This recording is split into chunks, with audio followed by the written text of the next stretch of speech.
buenos días a todos, espero que podamos seguir compartiendo este espacio de fe, de amor que Dios nos regala a través de la consagración a Jesús por María.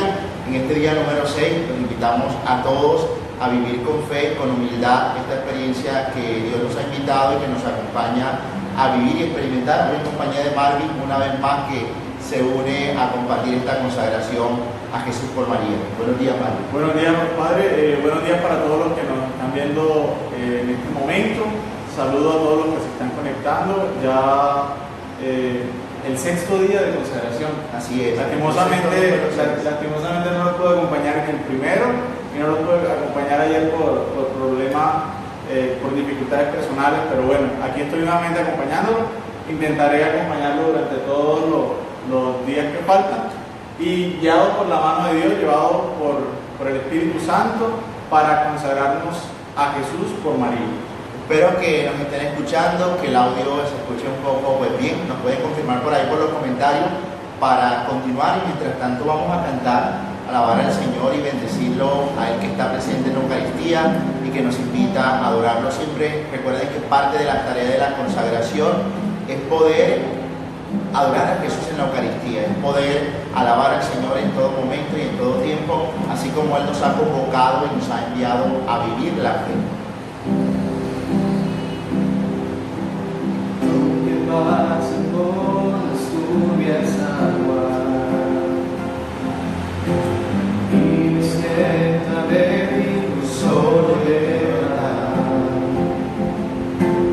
A tu lado yo siento confianza, tu firmeza me acompañará. Creo en ti, Eucaristía, la inmensidad presente en el altar, tu amor por mí vuelve la alegría de mano de María. Aquí estoy para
la mejor forma de construir ese camino.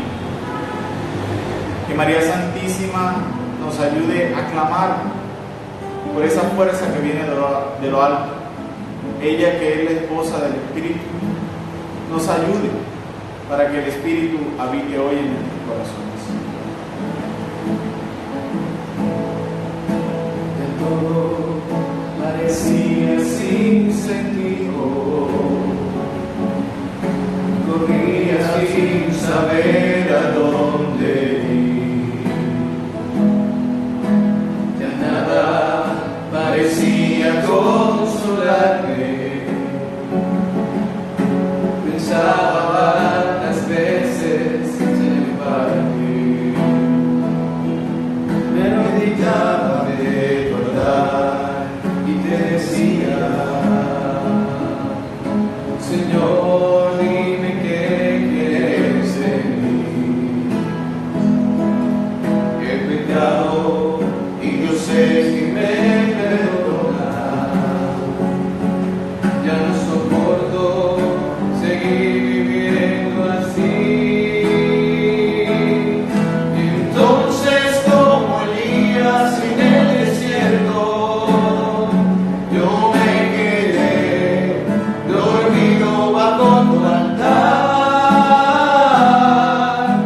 Santo de Dios, fluye hoy en este día para que podamos emprender nuestro camino hacia las moradas celestiales, que podamos ser capaces de cambiar, de convertir nuestra vida con la fuerza que viene de lo alto, para que pongamos nuestra mirada en Jesús a través del rostro amoroso de María.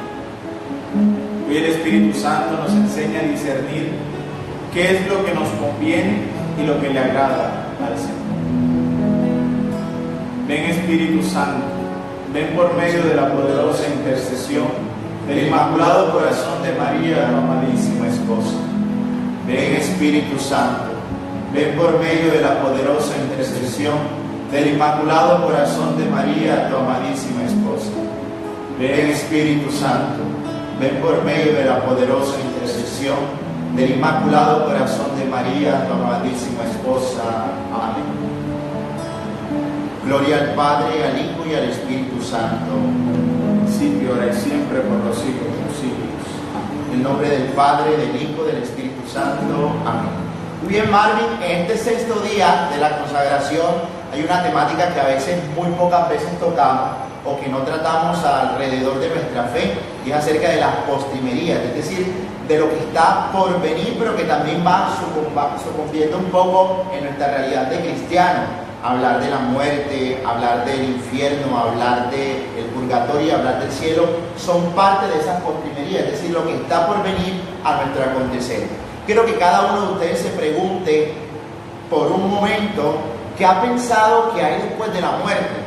Porque yo conozco a veces muchos cristianos católicos que ni siquiera creen, por ejemplo, en la realidad del cielo o en la realidad del infierno, del purgatorio. Es más, dicen, la vida se acaba cuando uno se muere, y por eso hay una pretensión como desenfrenada de actuar, de vivir el día a día, pero lo viven no satisfactoriamente, sino queriendo llevarse a todo el mundo por delante, porque está pretendiendo buscar hacer cuanto pueda en esta vida, sin saber que hay una vida más allá de nuestra realidad espiritual. Y hay un detalle, y a veces uno lo nota, eso que tú decías, lo nota uno en expresiones como todo tiene solución menos la muerte. Y nosotros como cristianos creemos que la muerte tiene solución porque Cristo ha vencido la muerte, y la solución de la muerte es la gloria eterna, la resurrección.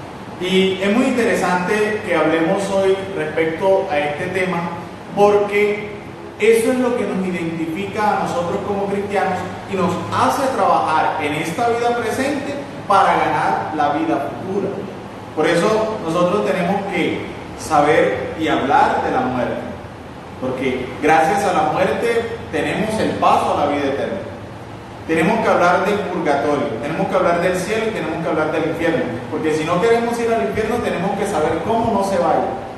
Si tenemos alguna dificultad, alguna que tengamos en nuestra vida y pues vamos al purgatorio, tenemos que saber cómo salimos de allí o de qué manera o qué pasa en ese lugar. Y también qué sucede en el cielo, qué es el cielo o qué son las postrimerías, pues es lo que vamos a hablar hoy. Sí, hay una expresión que he escuchado de mucha gente y a veces puede ir calando inconscientemente, es lo que hemos venido hablando de que cosas que hacemos inconscientes o que son expresiones vanas, pero que a la larga también se convierten en parte de la verdad que predicamos y que lo hacemos y que lo vivimos así. Por ahí mucha gente dice, comamos y bebamos que mañana moriremos. Y no es así, la realidad de esta vida temporal es un paso también. Y tú lo decías, la muerte es un paso a la vida eterna. Es decir, creemos, profesamos plenamente en la existencia de la vida eterna y por eso es que debemos ir poco a poco conquistándolo. ¿Cómo poder nosotros distinguir, o más bien hagamos como una definición de qué son estas realidades? ¿Es un estado, es un lugar, es una experiencia, es un paso? ¿Cómo podemos nosotros, Marvin, dentro de la realidad de la postrimería, decir es esto? ¿O ya todo está dicho, o el misterio está desvelado de una vez por todas, o quedan cosas inconclusas? Yo recuerdo que cuando estudiaba el catecismo ya en mis primeros años de seminario, cuando mirábamos la parte de las postrimerías, decíamos que la muerte era pues, la extinción de una vida terrena, la extinción de una vida corporal para pasar a una vida inmortal. Entonces definíamos, concluíamos, recuerdo esa clase, decíamos, entonces la muerte es como el paso, la muerte es un paso, una Pascua. Y nosotros cuando morimos, nos decía el Padre en su momento, imitamos a Cristo, porque Cristo pasó de la muerte a la vida. Y con esa vida nos da libertad. Entonces la muerte se acaba nuestra vida mortal, o sea, el cuerpo, y pues se destruye por su proceso natural y empieza la vida inmortal. Palabras más, palabras menos, podríamos decir que se finalizan todos los procesos homeostáticos, todos los procesos orgánicos que el cuerpo realiza. Así, en un momento yo creo que logramos entrar en un dilema, porque la iglesia creo que pasó por un instante histórico en el que las realidades o las postrimerías incluso era como tenido, no existe, o sea, eso es simplemente una invención de la iglesia. Y hay una de las proclamaciones que hace el Papa Juan Pablo II y dice específicamente, además de ser un estado, es un lugar. Es decir, nuestra trascendencia, la vida espiritual, lo que llevamos dentro, que hace parte también de todo nuestro ser, está guiado a pretender buscar esa plenitud. O sea, si creemos nosotros en Dios, entendemos que hay una realidad que supera la materialidad y que supera, por tanto, esta vida corpórea, como tú lo decías, Marvin, pero que nos invita a mirar más allá. ¿Cómo podemos conseguirlo? ¿Cómo podemos anhelarlo? ¿Cómo podemos vivirlo? Yo creo que día a día Cristo nos ha dado la salvación, pero tú lo decías, si somos cristianos católicos estamos buscando no llegar al infierno, no llegar al purgatorio, queremos llegar directamente al cielo como una plenitud, como parte de la gracia que Dios manifiesta. Y la salvación Cristo nos ha dado. Cristo tiene misericordia de nosotros. Cristo quiere que todos nosotros nos salvemos. Pero si hay como esa cierta resistencia, es muy difícil que Dios actúe en nuestra vida. Hermano, mira, ahora que tú decías, Cristo nos ha salvado, sí, Cristo nos ha salvado, pero nos ha salvado en esperanza. Y eso hay que entenderlo muy bien. Cristo nos ha dado la salvación, pero nosotros tenemos que trabajar por alcanzar esa salvación. Yo recuerdo, esto nos lo hacía entender un padre de la manera muy sencilla, que dice, usted haga de cuenta que el pecado es como si usted tuviera una gripa. El remedio para la gripa ya está, pero usted tiene que ir a la farmacia y conseguir ese remedio. Es un ejemplo muy banal para decir, hombre, Cristo es la salvación, Cristo nos ha entregado la salvación, pero nosotros tenemos que trabajar por esa salvación. Entonces no es, y eso a veces sucede, muchos católicos nos relajamos porque decimos, bueno, ya Cristo murió por mí, Cristo lo hizo todo por mí, ya estoy justificado, pues no tengo entonces nada que temerle. Pero nos descuidamos en nuestro trabajo diario, en nuestro proceso de santificación. Y entonces terminamos en lugares donde creíamos que no íbamos a terminar. Y que no deberíamos, exactamente, pretender buscarlos tampoco. También comentábamos en nuestras clases, decíamos, oye, entonces es más difícil condenarse y es muy fácil salvarse. Sí, es muy fácil salvarse en la medida en que nosotros hacemos conciencia de que la salvación es nuestra y de que podemos luchar y trabajar desde esta vida.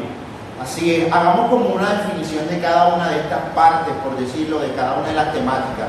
Tú decías ahorita, la muerte es el paso de esta vida mortal a una vida inmortal. Exacto, yo creo que, imagínense, desde el principio Dios nos creó para ser inmortales. Yo creo que esa conciencia, un momento dentro de los estudios, como tú también decías, teológico, uno llega a comprender lo grandioso que ha sido Dios. O sea, Dios no nos participó simplemente su semejanza, sino que nos dio inmortalidad. Entonces es consecuencia del pecado que viene la muerte a nuestra vida. Porque antes éramos y estábamos llamados a la inmortalidad. Podríamos poner un ejemplo, a mí se me viene ahora a la mente, ¿por qué los santos, muchos de sus cuerpos son incorruptos? ¿Por qué la Santísima Virgen María no podría morir? Son cuestionamientos que a lo mejor ustedes se han hecho, pero caigamos en la cuenta, María es inmaculada, concebida sin pecado original. Y por el pecado original fue que entra la su muerte. Cuerpo glorioso. Y su cuerpo pues es asunta por gracia de su Hijo Jesucristo a la eternidad. Entonces esa como la primera parte de la muerte. Lo que sigue entonces es como tal uno de los estados o lugares que muchas veces poco se toca o que a veces entramos en contradicción porque muchas personas, incluso me atrevería a decir ministros de la iglesia, llegan a decir el purgatorio no existe, o las almas, no hay almas purgantes, o este lugar o este estado en qué consiste, en qué basaríamos realmente nuestra referencia para decir que existe un estado purgante en el que las almas llegan a pedir y necesitan de nuestras oraciones. Yo podría decir a estas personas que muchas veces nos dicen es que no existe, el purgatorio no existe, o sea, estaríamos tratando de inmisericordioso a Dios, porque en nuestra vida hacemos muchos actos buenos y de pronto justo antes de morir cometemos algún pecado, alguna falta y entonces ya se borra todo lo bueno que hemos hecho y vamos a parar al infierno. No podría ser así, ¿cierto? Entonces Dios nos da la oportunidad de ir a un lugar para purgarnos, es decir, para limpiarnos, para purificarnos de esa falta que hemos cometido justamente antes de morir o en algún momento de nuestra vida. ¿Sí? ¿Sí me van a entender? O aquellos que llevaron durante toda su vida una vida de maldad, una vida de pecado, y deciden convertirse. Entonces, ¿qué pasa allí? Exacto, están llamados a la gloria. Y yo creo que el llamado que Dios nos hace a todos también es a la salvación. Y mira que entra, o más bien hace parte también de la iglesia peregrina, porque San Agustín, un libro que él llegó a escribir que se llama La Ciudad de Dios, tiene una diferenciación real. Dice, existe una iglesia peregrina, que somos todos nosotros, existe una iglesia purgante y existe una iglesia triunfante o celestial. Y nosotros tenemos, podríamos decir, un poder que nos ha sido otorgado de parte de Dios, que hacemos parte de la iglesia peregrina, y es orar por las almas que están purgando sus penas, que están purgando tantas equivocaciones en el mundo para poder alcanzar la salvación. Por eso la Santísima Virgen María pide tanto que también encomendemos a las almas más necesitadas del purgatorio. Sí, porque es que una forma de salir de ella de ir del purgatorio es orar por los vivos. Y qué mejor forma también de nosotros retribuirle a ellos que orando por ellos, para que se purifiquen. Y una cosa, un detalle con respecto al purgatorio. Estar en el purgatorio garantiza la entrada al cielo. Es decir, sí, es ya estar en el cielo, pero no se contempla a Dios cara a cara. Es como, voy a poner un ejemplo así, y me corrige si me equivoco o me desvío un poco. Es como contemplar a Dios a través de un vidrio. Exactamente, para mí el purgatorio, en la comprensión que yo hago, es gozar del cielo, pero no gozar plenamente, porque voy a ver a Dios a través de una ventana, a través de un vidrio, y no lo voy a contemplar cara a cara. O podríamos decirlo como si estuviera viendo a Dios por televisión, a través de un televisor. Lo que tú decías, o sea, es real, que podamos concluirlo desde esa realidad del purgatorio hacia el cielo. Es decir, no va a haber un alma purgante que va a caer en el infierno, porque no está purgando su culpa para alcanzar la eternidad celestial, que yo creo que es parte o base real de esa realidad.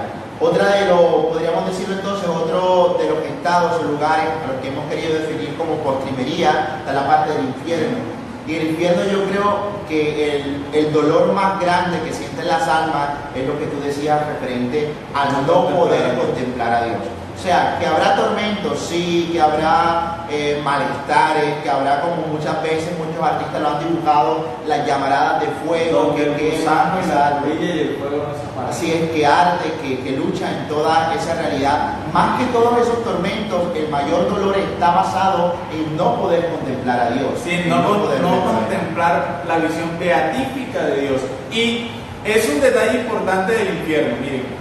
El infierno no es Dios, ay, es que es condenado por Dios a vivir el infierno, no. Es una autoexclusión de la visión de Dios. Es decir, yo con mis actos decido libre y voluntariamente apartarme de Dios. Y como consecuencia de esa decisión, entonces voy a parar al infierno.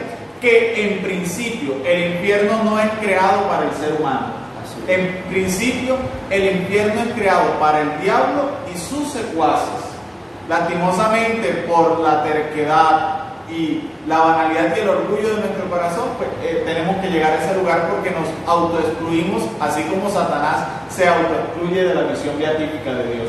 Y no podemos contemplarlo, y ese es el dolor más grande que podemos ver. Así es, yo creo que por eso sufren las almas, por eso se lamentan. Porque recordemos aquel texto bíblico entre Lázaro y el Hijo. Acabo de visualizar ese texto. Inmediatamente dice, y el Señor dice, no, hay una pared que nos separa y que es imposible siquiera dejar verlo, porque existe una brecha muy alta. Y miren cómo encontramos al rico de Colón. Siquiera dile a Lázaro que remoje la punta de su dedo para que me refresque la lengua. O sea, ahí calculamos de una vez la cantidad de tormentos y cómo se debe sentir un alma en ese lugar. Así es. Además, o sea, yo hoy hacía una reflexión muy profunda alrededor del texto bíblico. Es que no tenemos que esperar a estar allá, porque qué gracia tiene la fe, la esperanza, y qué gracia tiene todo esto que experimentamos si desde ya no lo creemos. Entonces, como lo experimentó el rico Colón, que le decía, déjame ir, porque si un muerto resucita y se los dice, van a creer. Y no, o sea, la fe está basada en que estas realidades espirituales las creemos aún sin haberlas visto.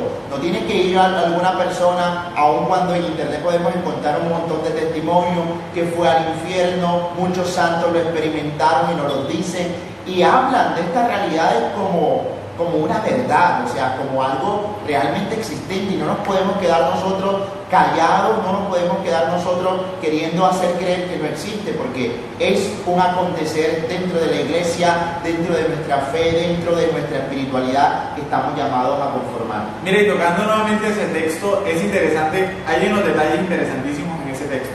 Dice Abraham, allá tienen a los profetas, tienen a Moisés y a los profetas, que los escuchen a ellos. ¿Cuántos profetas y cuántos tenemos hoy nosotros y nos hacemos los sordos y no queremos escuchar con respecto a todo este tema?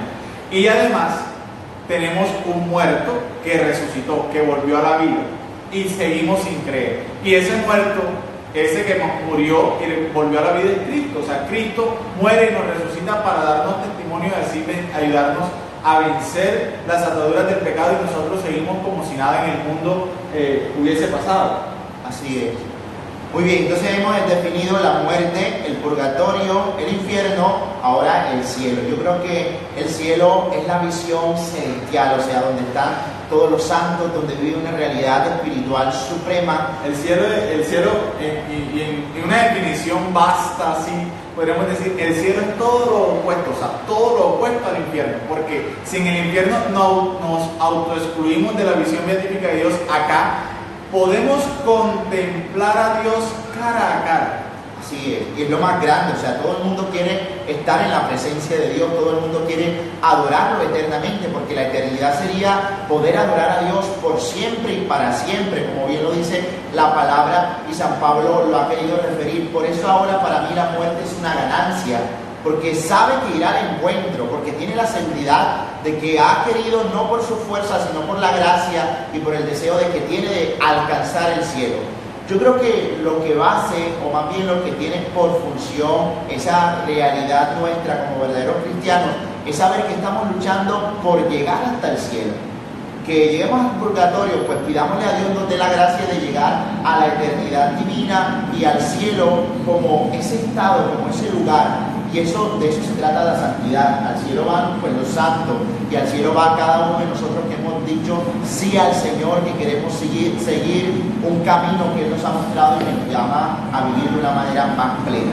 ¿Qué recomendación, Marvin, le podríamos dar a las personas que nos están escuchando, a las personas que nos están viendo, desde esas realidades, desde esas postrimerías, hablarle a alguien sobre el cielo, a alguien que no cree? Por ejemplo, a muchas personas que nos encontramos y nos dicen, eso es una invención, la vida se acaba cuando mueres. Yo recuerdo en una clase de filosofía, hay un filósofo, se me escapa ahora mismo el nombre, dice que si uno vive como si eso existiera, pero al final se da cuenta que no existe, pues no pasa nada, ha vivido una vida dichosa. Pero si uno vive como si eso no viviera, y como si eso no existiera, y al final se da cuenta cuando muere que en realidad existe otra vida, que existe, o sea, se pierde todo, se pierde todo. Al menos aquel que vivió como si existiera y pues se dio cuenta que al final no era nada, pues vivió una vida excelente. Entonces yo pienso que primero, para hablar con respecto a todos estos temas, hay que evangelizar a través de la persona de Cristo, de ese que padeció, murió y resucitó. Hay que hacer un querido, hay que hacer un primer anuncio, un anuncio gozoso, porque si no, no vamos a comprender, no vamos a poder dimensionar todas estas postrimerías. Y luego sensibilizar a cada una de las personas pues, con las que vamos a tener la oportunidad de compartir esto, de hacerle entender que el cielo es la ganancia que nosotros como hijos de Dios tenemos. Ok, el cielo es la ganancia que tenemos nosotros al ser llamados hijos de Dios. Exactamente, y es una gracia que tenemos desde que nos bautizamos, porque una de las gracias dice, somos coherederos del reino. Somos coherederos del reino. Y qué bueno que podamos identificarnos como hijos de Dios y herederos del reino. Y vuelvo y digo lo que dije al principio, es mucho más fácil salvarse que condenarse. Y pues hay más, podríamos decirlo nosotros también, hay mucha más ganancia en el creer que no creer. Sí. Si no crees, estás perdiendo mucho porque pueda que sí exista, aun cuando nosotros tenemos seguridad de que exista. Pero si no crees, pues lo estás perdiendo absolutamente todo. La fe se consiste, creo que, en esa realidad de creer aún sin haber visto. Exactamente, creer en lo que no se ve. Creer en lo que no se ve. Y la esperanza es en esperar aquello en lo cual nosotros creemos. Y qué bueno, por eso, y fíjate, San Pablo dice fe, esperanza y caridad, pero de todas estas la más importante es el amor, porque es la que vamos a contemplar y es la que vamos a tener ya cuando estemos contemplando a Dios. Vamos a contemplar el amor verdadero, porque fe necesitamos creer en lo que no se ve, la esperanza para esperar eso que en realidad en lo que estamos creyendo, y el amor pues para contemplarlo, para amarlo, y al final de nuestra vida, de nuestra existencia mortal, cuando pasemos a la existencia inmortal, lo que va a quedar es el amor. Así es, o sea, podemos vivir con fe en esta iglesia peregrina porque estamos creyendo en algo que no hemos visto antes. Cuando lleguemos al cielo se disipa porque ya lo estamos viendo. La esperanza porque existe un anhelo por aquello que es todo esto que no he visto, pero que sigo creyendo y sigo esperanzado en que voy a llegar a ese lugar, a ese estado, a ese momento en el cual me encontraré con el Señor. Y el amor prevalecerá por sobre todas las cosas porque lo vamos a contemplar a Él, lo vamos a contemplar cara a cara tal cual es. Y vamos a contemplar el amor real. Juan dice que Dios es amor.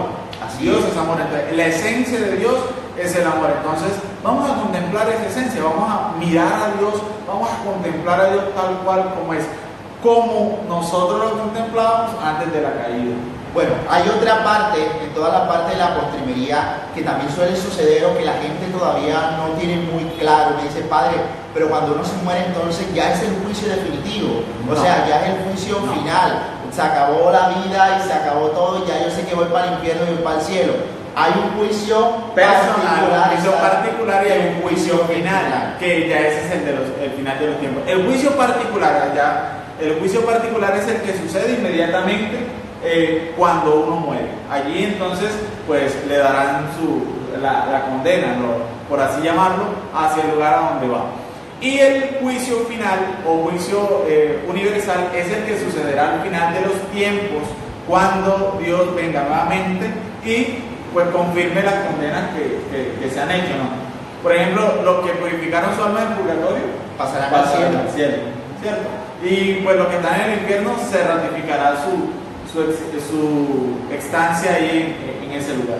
Sí, yo creo que pasa en nuestra vida o en esta realidad de los juicios particular, el juicio general, o sea, que está el hecho de la venida de Jesucristo, presentar la parucía, el fin de los tiempos, que nadie sabe ni el día ni la hora, pero en el que el Señor nos llevará y nuestros cuerpos, porque pasa algo, mucha gente no cree en la resurrección de nuestra carne. Y algo que ha dado Dios también, y por eso muchos santos incorruptos, aún en la corrupción también de nuestros cuerpos por nuestros pecados, porque es un proceso natural, dice la palabra que Él vendrá y con nuestros cuerpos nos hará resucitar. Entonces yo creo que eso también tiene que quedar muy claro al respecto de la resurrección. No, ustedes van a resucitar solamente espiritualmente, no. Cuerpo y alma, y el cuerpo y el alma es lo que nos da la identidad según el catecismo. O sea, el hecho de no tanto Marvin, no tanto el nombre del padre José, porque José hay muchos en el mundo y Marvin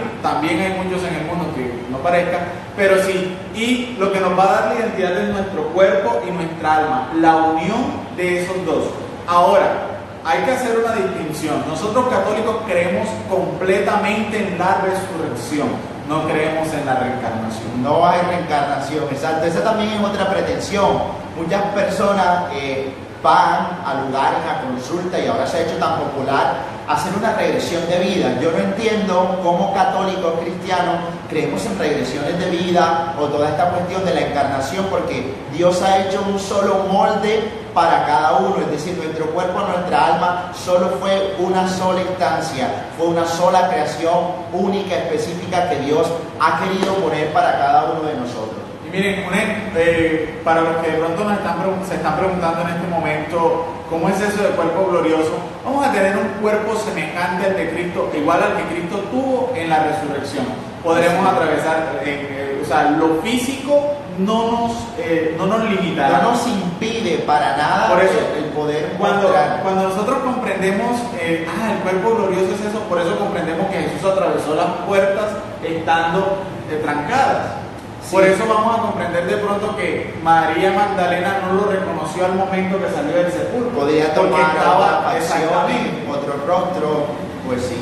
Yo creo que, mira, así como Jesús nos deja ver el cielo a través de la Eucaristía, que es un momento glorioso, que es la instancia, yo creo que es la transfiguración. La Eucaristía es la transfiguración que vivieron los apóstoles. Y que uno podría decir también es contemplar el cielo aquí en la tierra. O sea, ¿qué vamos a vivir en el cielo? No es otra cosa sino la Eucaristía, o sea, una conexión donde la iglesia celestial y la iglesia peregrina se unen en un solo clamor. Y es maravilloso, disculpa que te interrumpa, es maravilloso cuando hablamos en este sentido de la Eucaristía, porque nos ilustra mucho la iconografía de la iglesia cuando vemos el sacerdote celebrando, pero es la persona de Cristo y persona de Cristo.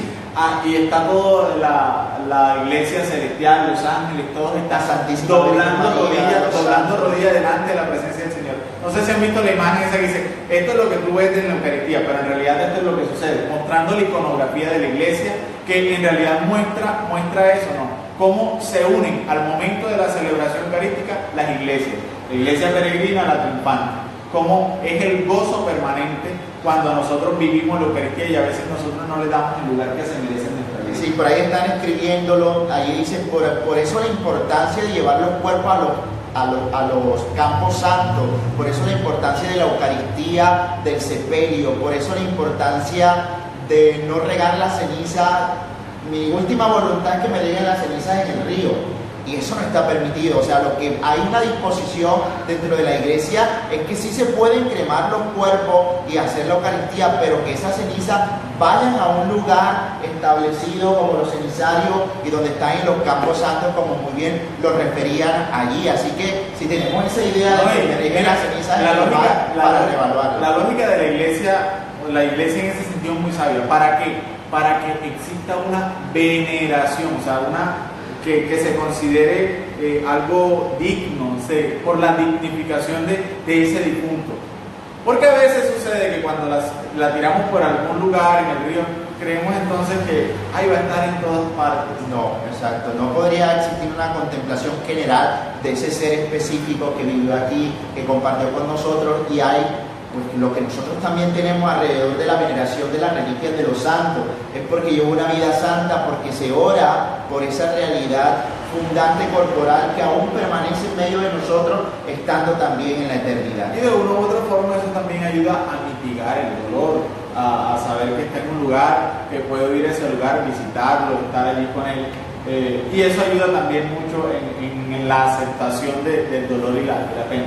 Sí, ahora que tú hablabas de los cuerpos gloriosos, de cómo Jesús nos mostró resucitado, que entraba, que cruzaba por el medio de las paredes, a mí se me viene a la mente y yo digo, es algo, un ejemplo muy claro. Quien ha leído la vida de los santos también nos deja entrever lo que va a ser un cuerpo glorioso resucitado. A mí me queda de una manera consternado la manera en que San Martín de Porres, por ejemplo, entraba a las habitaciones, a las celdas de sus hermanos sin tener llave, levitaba. O sea, hay unas experiencias extraordinarias de este tipo de personas que vivieron una vida de santidad perfecta, en comunión total con el Señor, y nos demuestran todo lo que el cuerpo puede vivir y hacer de una manera.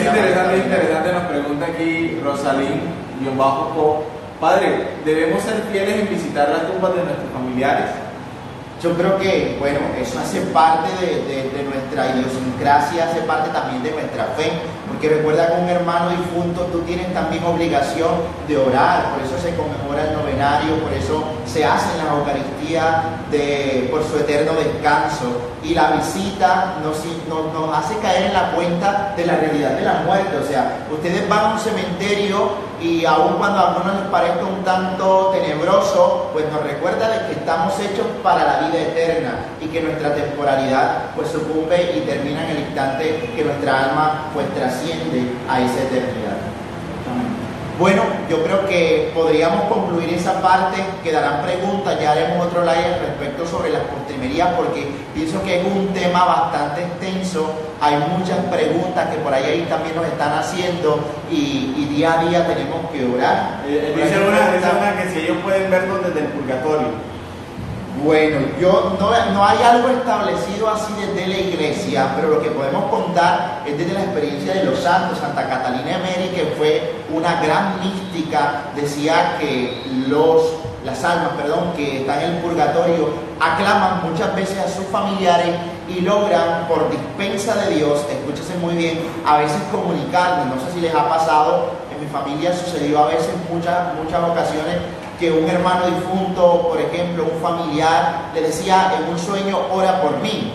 Y uno creería que ya hay un indicio de que esa persona quizás está en el purgatorio y está pidiendo una oración, por eso ofrece la Eucaristía. A veces hay personas también que dicen, no, están perturbando en la casa, y pueden ser las almas purgantes. Hay que tener mucho cuidado, porque o puede que sean también ángeles caídos, espíritus que nos llevan a confundir y a creer también, o que se visten de un familiar difunto y se presentan y tienen comunicación con ellos. Hay gente que consulta incluso por un familiar que está difunto, y vamos a ver que el demonio es muy astuto y puede disfrazarse, puede hablarte y puede decirte cosas de ese difunto, pero no es él. Como usted le ha permitido ingresar, lo puede hacer. Entonces, el compromiso queda para con estas almas purgantes es orar. De pronto, usted no puede decir con nombre propio, pero sí puede decir, hombre, yo ofrezco este rosario, yo ofrezco esta Eucaristía, yo ofrezco esta oración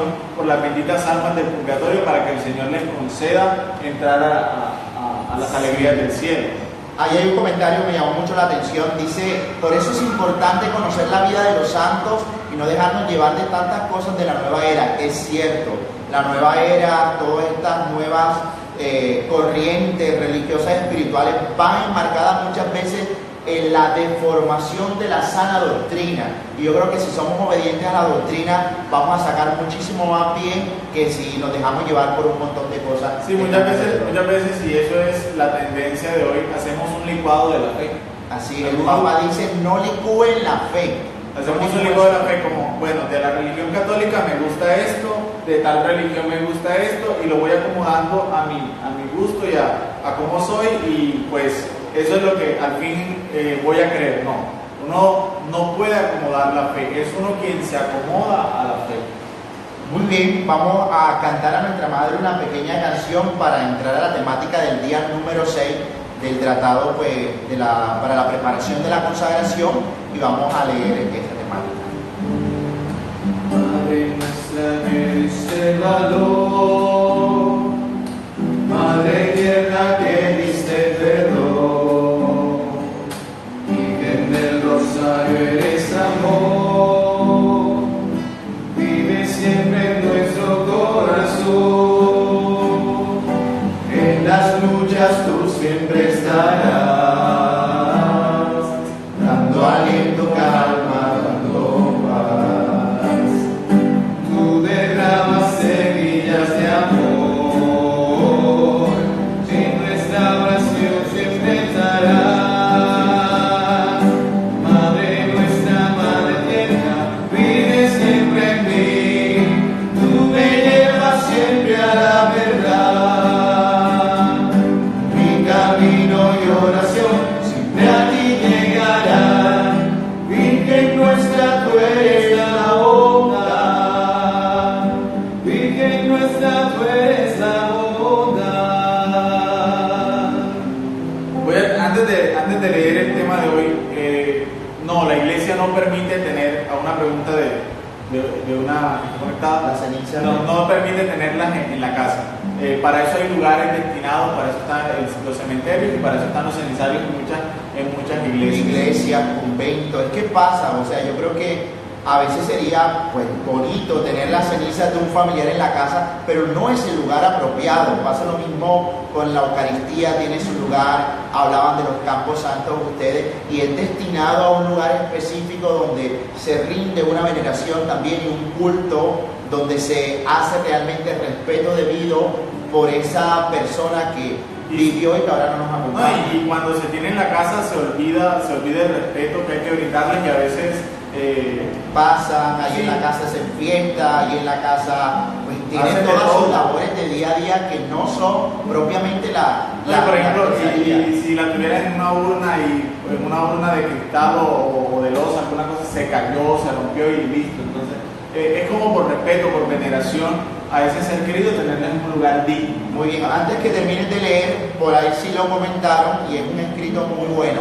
Hay muchos todavía que se están analizando alrededor de las revelaciones que recibió María Zumba, que realmente todo un tratado de esta mujer, una consagrada plenamente y que tuvo una relación muy específica con las almas purgantes, pero que tenemos que tener mucho cuidado, como les decía. No es que nosotros ahora vamos a creer en la invocación de los fieles difuntos, en la comunicación de ellos, porque esto es un don, y si es un don es una gracia de la que parte que tenemos que tener mucha prudencia, mucho cuidado y tener la debida orientación siempre de un sacerdote, de un director espiritual, que no nos haga caer pues, en el error y que el demonio no nos confunda también. Sí, listo, ya con esta sí termina. También nos decían, ¿no?, que mi hijo vino del colegio y le dijeron que la magia blanca no es del diablo. Toda magia Toda es magia. mala. No crean en nada de eso porque hay magia rosada, dice el padre Juan Gonzalo Calleja, que tiene un libro que se llama En contra de la brujería, y él que vivió dentro de eso dice, lo que cambia es la manera y los elementos que utiliza, Pero pero en realidad magia es lo blanca mismo. utilizan los huesos de la gente para obrar el mal, magia negra, que es la más terrible, magia verde, que utilizan cosas de la naturaleza, pero que en definitiva invocan espíritus del mal para obrar Y abre la puerta a este plan, y pues ya ustedes saben en qué puede terminar todo eso. Entonces ahora sí vamos a entrar de lleno en la lectura del texto de hoy. Como siempre lo estamos tomando de la imitación de Cristo. Día sexto, el ejemplo de los santos padres. Considera bien los heroicos ejemplos de los santos padres, en los cuales resplandece la verdadera perfección y religión, y verás cuán poco o casi nada es lo que hacemos. Ay de nosotros, ¿qué es nuestra vida comparada con la suya? Los santos y amigos de Cristo sirvieron al Señor en hambre, en sed, en frío y desnudez, en trabajos y fatigas, en vigilias y ayunos, en oraciones y en santas meditaciones. en persecuciones y en muchos oprobios. Oh, cuán graves y muchas tribulaciones padecieron los apóstoles, mártires, confesores, vírgenes y todos los demás que quisieron seguir las pisadas de Jesucristo. Pues en esta vida aborrecieron sus vidas para poseer las almas en la eterna.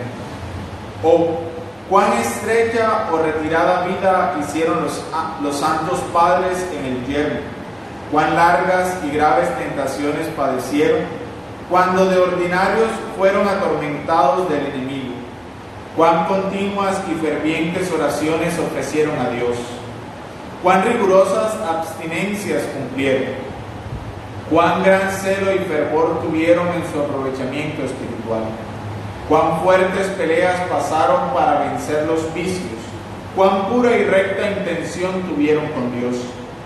De día trabajaban y por las noches se ocupaban en largas oraciones, y aunque trabajando no cesaban de la oración mental. Todo el tiempo gustaban bien, las horas les parecían cortas para darse a Dios, y por larga dulzura de contemplación se olvidaban de la necesidad del mantenimiento corporal. Renunciaban a todas las riquezas, honras, dignidades, parientes y amigos. Ninguna cosa querían del mundo. Apenas tomaban lo necesario para la vida, y les era pesado servir a su cuerpo aún en las cosas necesarias.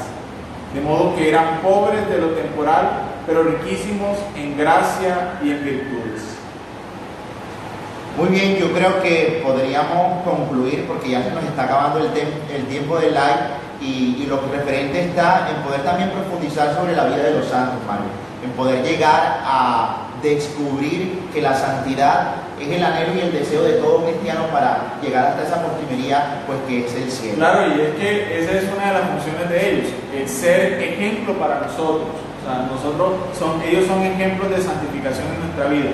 Por eso a veces nosotros malentendemos esta situación, y incluso algunos católicos le rinden adoración, algunos, porque no distinguen, ¿no? Ellos están para la veneración, para el respeto, pero también para la imitación en su ejemplo de santidad, porque ellos nos llevan adelante en ese sentido. Así es, no hay un culto de adoración que no es idolatría, sino de veneración a los santos, cuanto más a nuestra Madre Santísima también la veneramos por el don y la gracia que tiene de ser la Madre de Dios. Sí, sería ya, a Dios rendimos tría, que es la adoración propiamente, a María la hipertulía. Y a los santos la tulía. Ok. Bueno, recuerdo, ahí está Lourdes recordándonos la página www.haciadios.com. Ahí van a encontrar los textos y cada una de las temáticas correspondientes a los días que vamos siguiendo, y vamos a hacer las oraciones entonces para este día número 6. Ven Espíritu Creador, visita las mentes de tus siervos, llena de la gracia de lo alto los pechos que tú creaste. Tú que eres llamado Paráclito, don de Dios Altísimo, fuente viva, fuego, amor y unción espiritual. Tú, sempiterno en el don, dedo de la paterna diestra, tu auténtica promesa del Padre, que enriquece las lenguas con palabras, enciende lumbre en los sentidos, infunde amor en los corazones, corroborando con vigor constante la fragilidad de nuestro cuerpo. Rechaza más y más lejos al enemigo, concede prontamente la paz. Yendo así tú delante como guía, evitemos todo mal. Haz que por ti conozcamos al Padre y conozcamos también al Hijo, y por ti, Espíritu, de entre ambos, creamos en todo tiempo. A Dios Padre sea la gloria, y al Hijo que entre los muertos resucitó, y al Paráclito por los siglos de los siglos. Amén. Salve, estrella del mar, madre que dice a luz a Dios, quedando perpetuamente virgen, feliz puerta del cielo, pues recibiste aquel ave del labio de Gabriel, cimentados en la paz, troncando el nombre de Eva. Suelta las prisiones a los reos, da lumbre a los ciegos, ahuyenta nuestros males, recabamos todos los bienes. Muestra que eres madre, reciba por tu mediación nuestras plegarias. El que nacido por nosotros se dignó ser tuyo. Virgen singular, sobre todo suave, haz que libres de culpa seamos suaves y castos. Danos una vida pura, prepara una senda segura, para que viendo a Jesús eternamente nos gocemos. Gloria a Dios Padre, honor a Cristo Altísimo, y al Espíritu Santo, y a los tres en un solo honor. Amén. Que Dios nos bendiga a todos en este día, que la bendición llegue hasta cada uno de sus corazones y que los acompañe siempre, y la bendición de Dios Todopoderoso, Padre, Hijo y Espíritu Santo, les aguarde y acompañe siempre. Que tengan feliz día. Nos vemos mañana en el séptimo día.